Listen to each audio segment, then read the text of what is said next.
PC recording has started. Thank you. Cloud Colin started. Thank you. And Sergeant Polite, whenever you're ready. Good morning. Welcome to the Committee on Public Safety. Will all council members and staff please turn on their videos at this time? Please place all cell phones and electronic devices on vibrate. We are ready to begin. Good morning. I am Donovan Richards of the 31st District in Queens, and I am the chair of the Committee on Public Safety. And let me acknowledge those who we're joined by today. We're joined by council members Adams, Ampry-Samuels, Brannon, Cabrera, Cohen, Deutsch, Gibson, Lanceman, Menchaca, Miller, Powers, Reynoso, Rose, and Vallone. I think I got everybody. Today we are voting on the following legislation: proposed introduction 487-A by Councilmember Gibson in relation to creating comprehensive reporting and oversight of New York City Police Department surveillance technologies, followed by proposed introduction 536-B by Councilmember Lanceman in relation to chokeholds and other such restraints, following proposed introduction 721-B by Public Advocate Williams in relation to respecting the right to record police activities. Following that, proposed introduction 760-B by Councilmember Gibson in relation to an early intervention system. Following that, proposed introduction 1309-A by Councilmember Richards, which is I, in relation to requiring the police department to develop an interdisciplinary matrix. And then we're voting on pre-considered introduction by Councilmember Ampry-Samuels in relation to requiring visible shield numbers and rank designations. And lastly, pre-considered resolution by Councilmember Rivera calling upon the United States Congress to pass and the President to sign the Eric Garner Excessive Use of Force Prevention Act of 2019, HR 4408, which would prohibit police chokeholds and other tactics that result in an asphyxiation. The path to today's vote was a long one. Many of these bills were first introduced last session. My bill was heard over a year ago. And of course, the issues underlying these bills have been decades, if not centuries, in the making. As the chair of the Public Safety Committee, which holds oversight responsibility over the NYPD, I have not quite hold on. Oh, did I do? Okay, I think I did something wrong. I've not quite seen a day like this. Over the last hearing, our last hearing was something I've never experienced before. 10 hours, hundreds of witnesses, all of them angry at the NYPD. A surprising number were white allies who had recently had their first experience of police use of force. And they were angry, so angry about it that they sat through 10 hours of committee hearings. A lot of the anger was directed at me, at the council, at the city government at large, which many of these New Yorkers correctly believe hadn't done enough to curb police abuse that has plagued the Black and brown community for years. I don't mind that anger. I get it. And while I think a lot of the criticism of those of us who have been here doing this work for years is somewhat misdirected, I will take ownership of my inability to do more. In a lot of ways, they were right. Not enough has been done. Even assuming all these bills pass, still not enough will have been done. But there's more to the story than governmental inaction. What I found interesting is that many of the people came here to rage did not acknowledge that every one of us is complicit in this failure. The main reason we were unable to change things before is because people weren't here yelling all these years. People weren't in the streets demanding change. Up until last week, people wanted more cops to keep their neighborhoods safe. I'm not trying to deflect blame. The fact that it's taken us this long to take basic steps towards disciplinary accountability and transparency in the NYPD, the fact that it took another murder of a Black man on camera to pass some measures curbing the use of police force, those things are as much my fault as anyone's. As an elected official, accountability and transparency in the NYPD, I think I doubled, just give me 1 second. Okay, sorry. So to everyone who was here a couple of weeks ago, blaming the NYPD, blaming the mayor, blaming the council, and most of all, blaming me, I have one message. It is good to see you.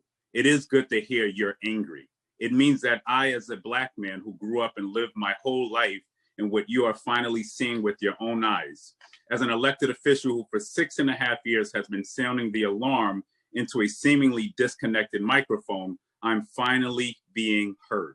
The injustice is finally being seen. Please don't forget that anger. Please come yell at me. I'll be right here a couple times a month for as long as it takes to make sure that we stay on this course. I'm proud of the disciplinary matrix bill. I think it's going to bring much needed transparency and accountability, but only your continued outrage can prevent the department from putting out weak punishments and having the commissioner override it half the time anyway. The NYPD must be held accountable for the actions of its officers, for a culture that ignores and even encourages a way of treating people that is just simply unacceptable for everyone, much less a public servant. So while I'm proud of this bill and proud of my colleagues for their work, the truth is that these bills barely scratch the surface, and we need to keep the pressure on. We have so much more work to do. Officer disciplinary records, DNA collection, gang database, facial recognition, criminalization of mental illness, criminalization of homelessness, and so much more. We need you to say that the NYPD cannot decide how we're going to police this city. And this city cannot send police to fix every single problem with a gun and handcuffs. Welcome to the struggle. Please stay angry with us. Please stay engaged. I want to thank all my colleagues today for their bills. I also want to acknowledge the people who worked on these bills for a long time. Daniel Addis, I want to thank you for your work. To the speaker, thank you. And to two former staff members who are not here, Jordan Gibbons, who worked on the disciplinary matrix with me, to Casey Addison as well, to Tiffany Eason, to Nevin Singh, and to Brian Crow, I say thank you to each and every one of you. And with that being said, I will go to the other sponsors of bills for remarks. Go to Councilmember Gibson first, followed by Gibson, Lanceman, and if Public Advocate Williams is here, we'll go to him.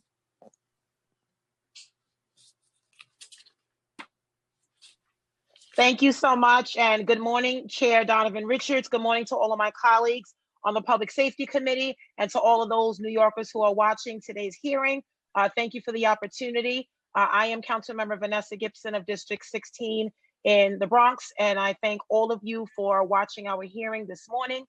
This morning is a very important day for our city, when the City Council takes a very bold step forward in recognizing that a sleeping nation has finally woke up following the horrific murder of George Floyd in Minneapolis. While I applaud all of the advocates, the activists, our allies, and all New Yorkers who have really stepped up, those of us who are tired of being tired, and those who have simply seen far too much, I am really saddened that we have seen another Black man killed by police violence in America. This morning, I am proud to sponsor the Post Act Intro 487 before this committee today, first introduced way back in 2017, which will increase the transparency and oversight of the NYPD's use of surveillance technologies and information sharing networks to keep New Yorkers safe. The Post Act will require the NYPD to develop and disclose an impact and use policy for each piece of surveillance technology that it purchases, as well as new technology purchases in the future. This policy would include information on surveillance technologies, such as the description and capabilities, the rules, the processes, guidelines, and any safeguards and security measures designed to protect the information that is collected. The impact and use policy will be sent to the council and the mayor and will be posted on the NYPD's website for 45 days after the closure of the public comment period. These measures are important safeguards, we believe, to protect the civil liberties and privacy rights of all New Yorkers in an effort to balance law enforcement and national security concerns with the need for transparency and accountability. The NYPD's powerful surveillance equipment is vast, and it includes such items as stingrays, cell phone towers, license plate readers, X-ray vans, and even drones. What happens to this information that's gathered from innocent bystanders? How long is the data and the information kept? Is this information shared with anyone? The answer to all of these questions is very simple. We do not know. Our city has the unique opportunity at this moment in history to join other cities like San Francisco, Berkeley, Oakland, Seattle, Detroit, Cambridge, and Nashville in our collective efforts to know about and understand the surveillance tools that law enforcement uses in our communities. This legislation is the floor and not the ceiling, and is a basic reporting bill to understand and really create a foundation of information on technology and surveillance that is used by the NYPD. We can respect individuals' civil liberties and keep our city safe at the same time. These priorities are not mutually exclusive.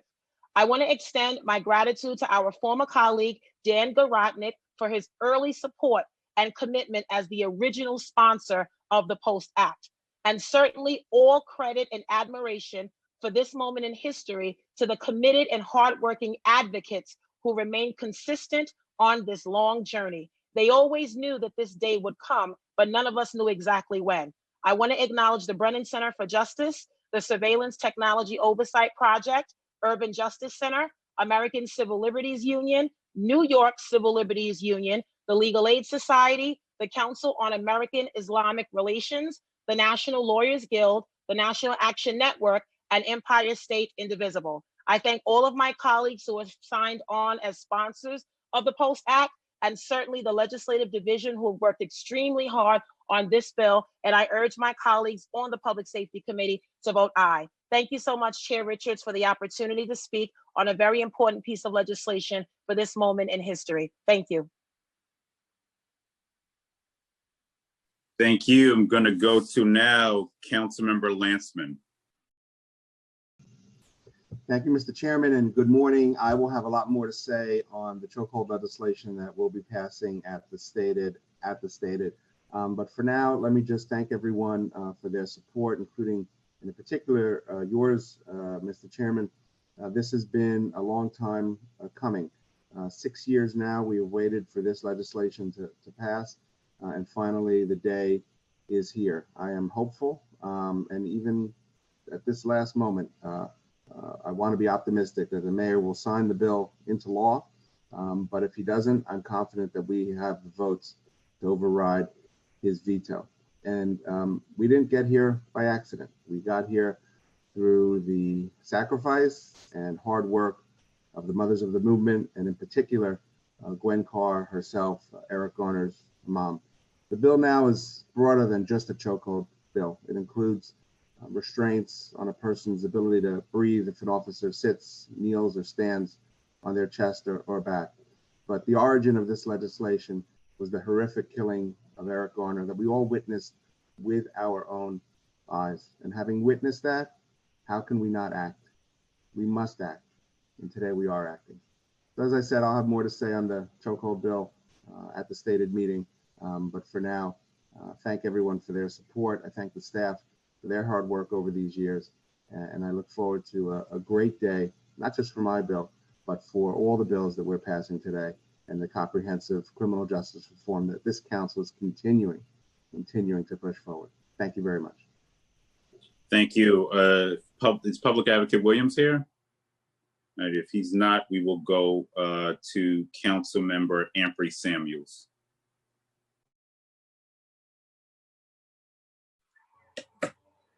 Good morning, everyone. And thank you so much, Chair, for all of your hard work and your voice and always speaking your truth. And I really do appreciate your opening remarks.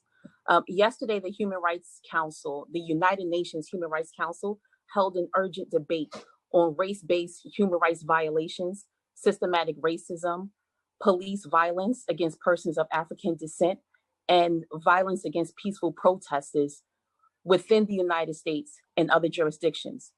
The organization called for the debate to lend meaningful outcomes, including inquiry mechanisms designed to investigate systematic racism in law enforcement globally. And on June 19th, 2 years ago, the United States announced its withdrawal from the United Nations Human Rights Council. The White House said at that time that the decision did not mean that the country would retreat from its stance on human rights, but we see different. And there's no wonder why we have aggressively gone backwards these past few years.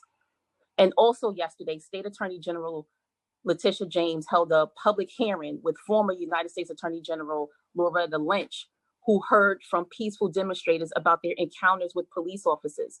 And most of them testified about not just assaults, but also the blocking of police badges. Story after story had the same experience and encounters of police hiding their badge numbers.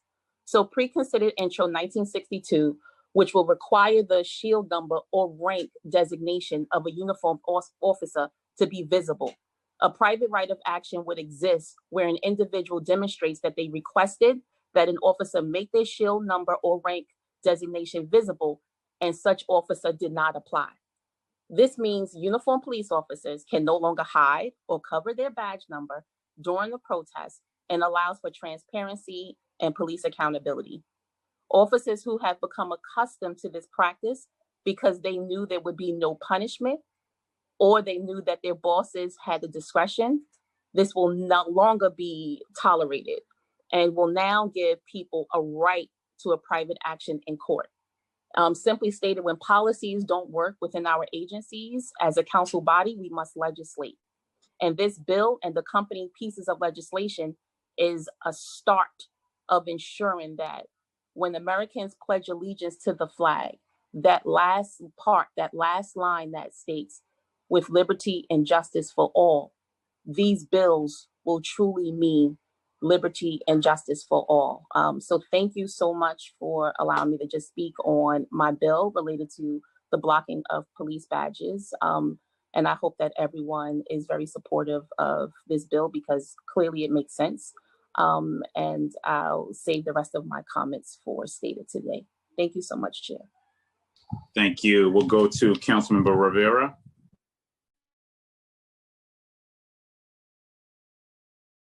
Hey, she's not here, so I'll ask the council to call the roll. Are there any other council members who want to give remarks at this time? All righty, seeing none, council will ask you to call the roll. William Martin, Committee Clerk, roll call vote, Committee on Public Safety. All items are coupled. Chair Richards. I just want to thank all my colleagues. This is a lifetime struggle, but these bills are certainly big steps in the right direction as we shift, to ensure that there's more accountability in the police department, which only makes our city safer. So I want to thank each and every one of you for your hard work, and I vote aye. 1-0. Gibson. Permission to explain, Mr. Chair? Yes, please go, Okay. Councilor. Permission to explain. Okay. Thank you so much. I thank all of my colleagues again for their support, and I wanted to also bring to your attention, I have another bill on today's agenda, Intro 760B, which is known as the Early Warning Intervention System.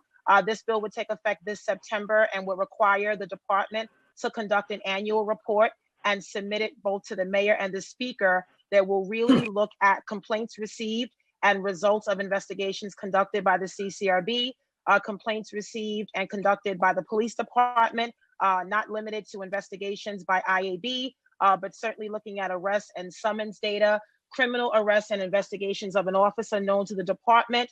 And I think given the reality of what we're dealing with and understanding in many of these cases, individuals and officers that are accused of excessive force, when you look at their history, they have a certain level of violations of substantiated CCRB cases, as well as lawsuits against them individually. And so we believe that a warning system would provide red flags that are necessary to identify those officers that are really in need of assistance, training or other measures that we can intervene and look at these officers that are many of which are on patrol and in specialized units, and we can take them out of those units to really give them the help and support that they need before the lawsuits and the CCRB complaints amass and continue to grow. And certainly what we have seen with some cases of excessive force and or serious injury. So I ask my colleagues for their support of this particular legislation as well. And with that, Mr. Chair and colleagues, I vote aye on all of today's agenda items. Thank you.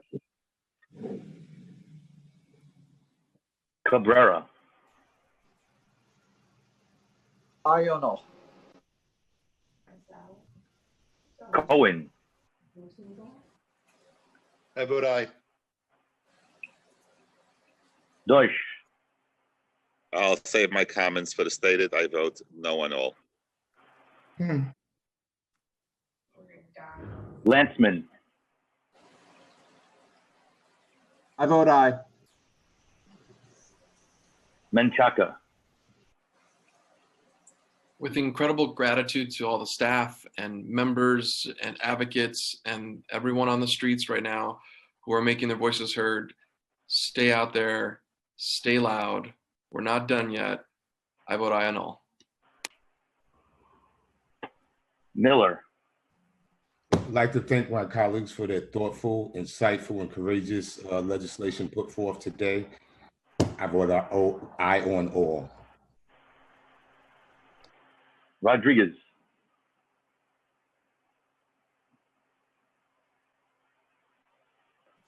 Permission to explain my vote. Councilman Rodriguez, you have permission to explain your vote. Chairman Richard and former Chairman Gibson, you make a big difference in this committee. As someone that served in my first 4 years, where there was no space to talk about police reform, having both of you leading us in this work, I'm so proud of the work that you have done. Thank you to the brothers and sisters who are not Black and Latino Asian, those of you who are white, who also has embraced this issue. No, it's tough. I have been arrested more than 15 times in civil disobedience.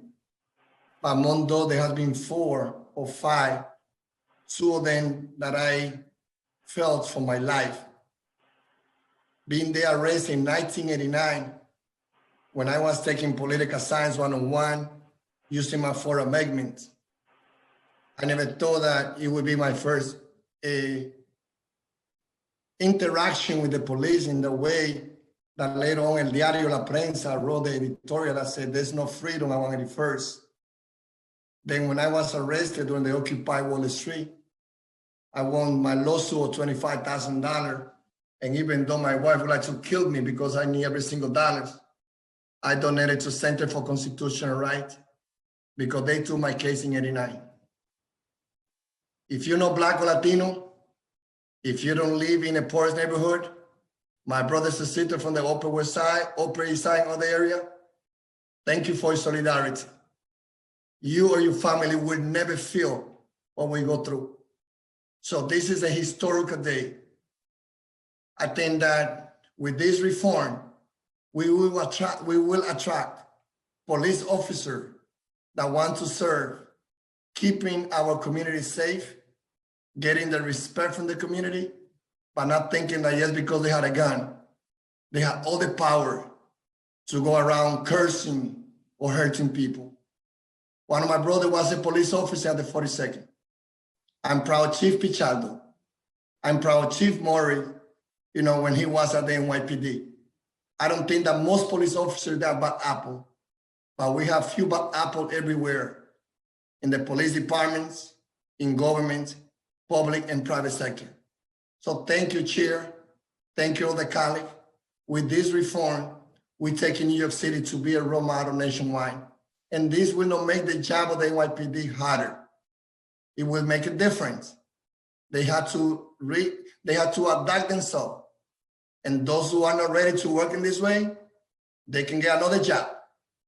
But there's plenty of individuals that want to serve, dress in blue, because they want to keep our community safe.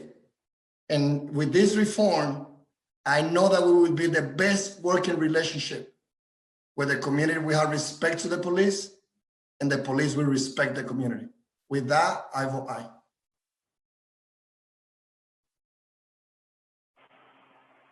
Vallone,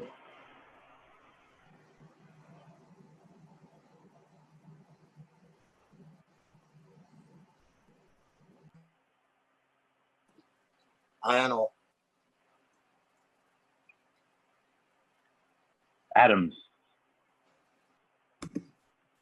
So proud to have signed on to every piece of this legislation. So very proud of my colleagues, proud to be a member of this body, and I proudly vote aye on all. Brannan.